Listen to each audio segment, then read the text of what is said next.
Hey guys, it's Craig. Apple discontinued the HomePod after 3 years. Now there's just the $99 HomePod Mini. Is the HomePod Mini worth the price? Or is it just an overpriced Echo Dot and we're paying an Apple tax? Let's take a look. Now you might be someone who doesn't like Apple and you're just gonna dismiss whatever I say about this. That's okay.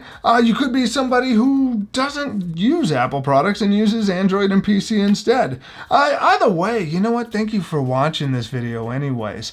But if you are someone who's on the fence and trying to decide if you want to get a HomePod Mini or one of the other assistants and the price might be scaring you away, if no matter who you are, if you're open to it and look at what all these devices offer at the different price points, you might think differently about the HomePod Mini. You might even think it's priced fairly.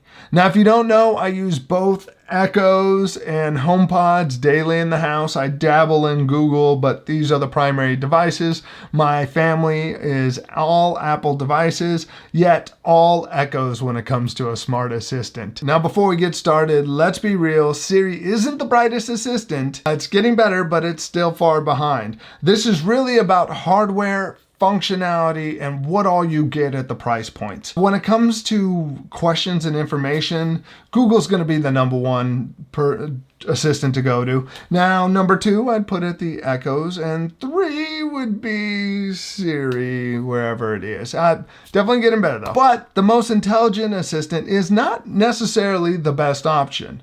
Paul Hibbert did a great video on how Google lost the smart home race to Alexa.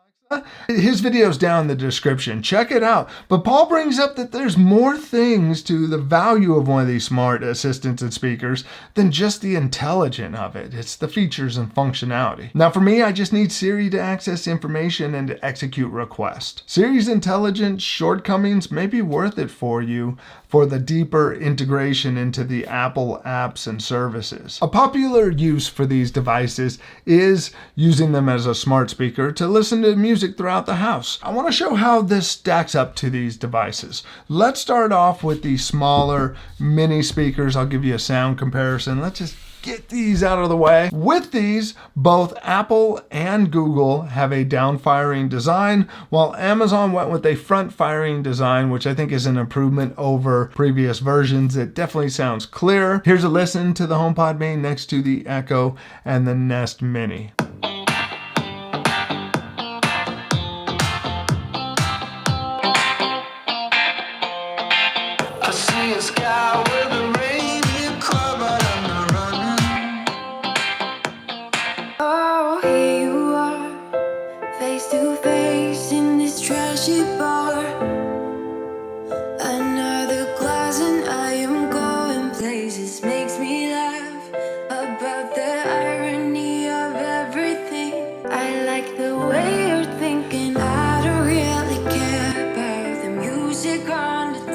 Next is the Nest Audio and the Echo 4th generation, but both do sound really good and are a nice improvement over previous generations. Amazon's front-firing speaker design has two tweeters for stereo sound and a separate woofer. The Nest Audio's front-firing design has a single tweeter and a separate woofer. Then there's Apple's single down-firing speaker. Here's a listen next to the HomePod Mini.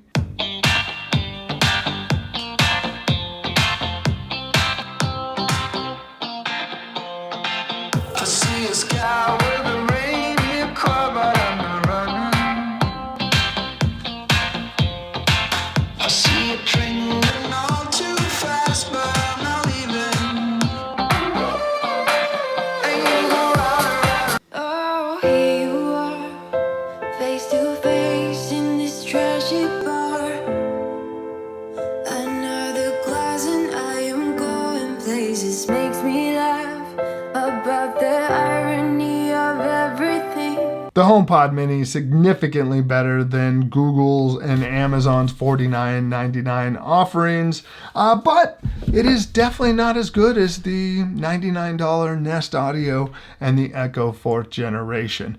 These things with their stereo speakers sound fuller, they can handle bigger rooms better, and the front-firing design, I think, helps them out. Now, a great music feature that both Google and Apple have is the ability to move music between devices or add additional devices into a group of speakers that are already playing. Anytime you want to change where music is playing on an Echo, it requires calling up a different group or device and basically starting the playlist or music over. Definitely frustrating. One of the software features that Apple brings that is different from these devices is Handoff. There's a video in the description if you want to check it out to learn more about Handoff. Handoff allows you to transfer phone calls. It allows you to transfer audio, all by bringing it closer and then deciding you want to move it over. Too limited on, and if you want to move it back, you just bring it over and it's back on here. It's so convenient to transfer a phone call or audio you're already listening to on your device just by bringing it next to the HomePod Mini. Also, HomePods, you can answer incoming phone calls. Now, natively, you can't do that with Google and Echo devices, except in the US, you can use AT&T and pair it up with your Echoes and take incoming calls. In other countries, there's usually an exclusive provider. Next would be the included hubs, the processors, and we'll talk about the U1 chip, which might make it worth it alone. The HomePod Mini can serve as a HomeKit hub to start building a HomeKit smart home. The HomePod Mini also has a Thread hub built in. The latest 4th gen Echo has a Zigbee hub built in, but it's a limited Zigbee hub, where both Google and Apple decided to put a Thread hub that will help change the way smart devices and a smart home works. Simple way to describe it is Thread basically creates a network across your devices so they can speak to each other, speed up communication, and if a device fails, they're able to reroute and self-heal that network for maximum speed. Being able to talk between devices will allow them to be further away from the router and get you better range. We're starting to see more Thread devices come out, but I can't imagine if there's a Thread hub that it will cost under $25 to $50. What's it going to cost to change over routers to Thread? Or what if you just have to replace devices to get a Thread hub built in? That's going to be disappointing. At least Google and Apple are future-proofing by adding that in. Now, the HomePod Mini brings something to the table that no one's thinking about because they've not seen it in use. And this is something where the Apple HomeKit side is getting excited because of the potential and when this does open up, because it's only a matter of time. It's the Apple U1 Ultra Band chip. This chip can tell where other U1 chips are within a room with high precision, and Apple's putting this in pretty much all their new stuff. You got it in the HomePod Mini. Apple Watch gets it. The iPhone gets it. And with these things, as you move around within a space, this is going to allow you to trigger automations that just aren't possible with other devices. It allows rooms to become customizable based on where you're at. Or maybe you go over, you sit at a table, and since it knows you're at that table and you've written a routine, the light comes up automatically. You get the benefits of a motion sensor, but more personalized and can change. But you leave the room, the lights go out. No other smart speaker has something like that in it, and I don't know how Amazon and Google are going to achieve anything like this with their current lineup. It's going to mean you're going to have to get some new devices that are going to support some kind of location-based technology. Amazon Echo Shows aren't going to be able to use their cameras to tell location because they don't do well in low light.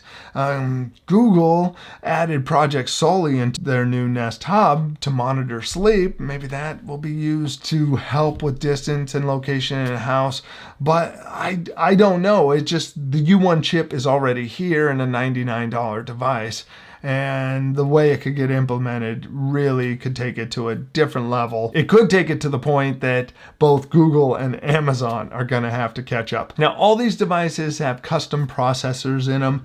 The Google and Echoes, really their processing seems to be more about getting commands on device and speeding up the interaction process, which is great. Apple's custom processor brings all the features we talked about, but there's a focus on computational audio to adjust the sound, to get the best sound out of it. Not as much talk from them about trying to get more stuff on device. There are a lot of great things to this device and the functionality it brings. Check out the video below and you can see why you might want to consider an Apple HomeKit for your smart home. But there are some serious things missing that do need to be addressed. These things are software related and really nothing to do with the device, in my opinion. Number one is horrible third-party support. You can't change to another default music service. You can't add in the services that you may want to implement into your HomeKit and your HomePod. The fact you have Handoff to kind of work around some of those audio limitations is nice, but hopefully that'll open up. Number two is that you have to be an Apple user. It is silly that Apple has not created a home app to be used with Android. There's so many Android users that really tap into it, but it's more about staying in the Apple ecosystem. Number three is Siri just seems to be missing some of what Amazon and Google have. Siri does feel more personal to me, just not as smart. I do like that I can access a lot more of my personal information and functionality that the profiles on the Echo don't bring you. Now let's talk about the price and how it compares to the other devices. I am taking the retail price for the Amazon devices, all of them, and the Google devices with no sales. I'll add or subtract the features from the cost of those devices to see if the features of the HomePod Mini make it priced right. I'm even going to err on the side of giving less value to each feature. So first, we have the Echo Dot, move those, and the Nest Mini. Both are $49.99. We probably all agree, maybe not, that the sound is better. I'd pay $10 more for sound. Cool. Now, I want to get into the Apple HomeKit world. I want to be able to use some of those devices, get into that the cool Home app and do shortcuts. This would serve as a HomeKit hub and the cheapest way to get into Apple HomeKit. I'm going to add a $10 value to that. So far we're at $69.99 if you were to add those things to here. Now, it has a Thread hub. Again, talked about $25, $50 is what I think a hub will cost, but I'm going to say I would pay an extra $10 for a Thread hub in that. Now, the HomePod Mini has an ultra-wideband chip for spatial awareness, which opens up a lot of possibilities. I'm going to pay another $10 for that functionality. Another feature just to make it seem worth the price that I'm adding in there is Handoff, and you can transfer audio. So that's worth another $10. So if to get the same functionality, these would cost $99. No, really, there are things in the HomePod Mini that do make it worth the extra cost. The sound, the Thread hub, I mean, those two alone are going to cost more. Next, let's talk about the Echo 4th generation and the Nest Audio. It doesn't sound as good as either of these, but it sounds better than the $49 speaker, so I'm going to put it in the middle. I'm going to knock off $25. Again, put those there. Again, add in all those features that I spoke about before. Look at it by adjusting the price for those features and the value that those features would add to you. And you could easily just ignore it all and say it's overpriced and you're paying an Apple tax. All good, but there's a lot more than people give it credit for. I think some of that is future-proofing and seeing where some of the technology is going and getting excited about that on the smart home front. Things like the Thread hub, the Handoff, being able to answer phone calls, the ultra-wideband that's going to be coming in, change the smart home space. All those things start to really make this device worth it. I'm not saying to go buy a HomePod Mini. Stick with what works for you. I just hope this helps to see the features that may support the higher price tag. It's not just Apple overcharging as some may think. It may be one of the most affordable devices from Apple for what it can do. Now, what smart assistant are you using? Have you thought about switching to any of the other assistants, whether it's from Apple to Google or Echo to Google to what? Now, if you made it this far, please give this video a thumbs up. It helps it get recommended to more people. Next, make sure to check out this video over here to see some of the benefits of a HomeKit home. I'll see you over there. Thanks for watching. Bye.